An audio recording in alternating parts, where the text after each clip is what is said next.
Chovej si trošku jako inteligentně. 25. ročník. Lorenzini Nikola. Je to tam?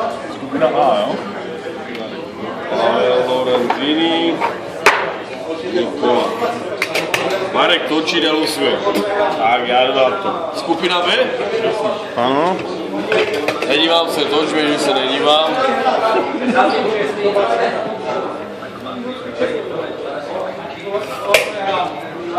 Pan zapletal se svou ženou. Dobrý. No.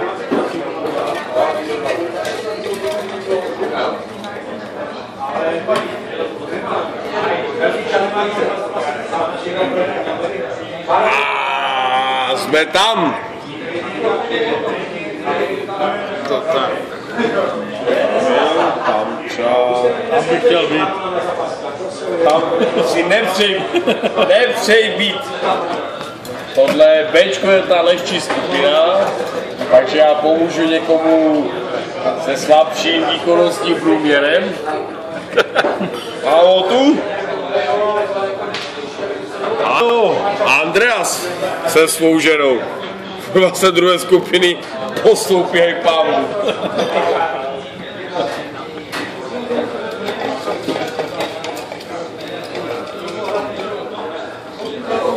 A tady zase budou všichni silní. Roman s Beatou. Já. A Petra s Radimem. Taky těžký zápas. Těžká skupina. Ačko je těžká skupina. Tam bych chtěl být. Měl by se zbát, ale... Tak tady někoho lehkého, protože já chci dostat kredlu. Pozor, mám to. Jako každý turnaj, já si dostat kredlu. Aj.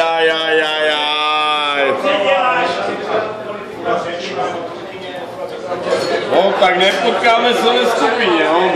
Všichni se nosili. Ty potkáme se až v typu. Dej mi tam někoho slabšího, ať se rozhraje. Knedlu zás mám, knedlu, ne. Takový stereotyp. Kuba, Markéta. Těžkou skupinu zás. Nemáme tam vás, ale jinak. Dobré, no, teďka... Ještě Marka ti tam přihodím nakonec. Ale ne, Puzoňovi zde. Taky se orosil, no jo. Jenom to pivo. No, zatím to máte v klídečku na druhé místo. Roman půjdeš druhého, ne?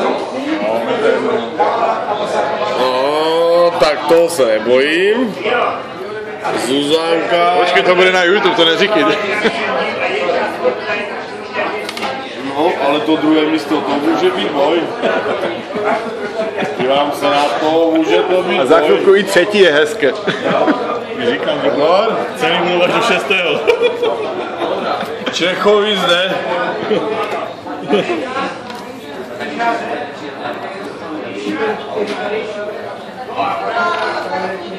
No, tak já vám tam přihodím. Poslední pár. No to je. Ještě Karla s Beatou, vole. Tak skupina smrti. Jo, skupina smrti, vole. No jo. Ti jsou za sklídečku vybijou. Andrease, Peťu, Marka, Čechovi, sklídečku. A já se budu tahat. Já se budu tahat s Lorenzinem, s Petrou, s Kredlou, se Zuzkou. Ježiš, los nám nebyl vůbec nám nebyl zase los nakloněn.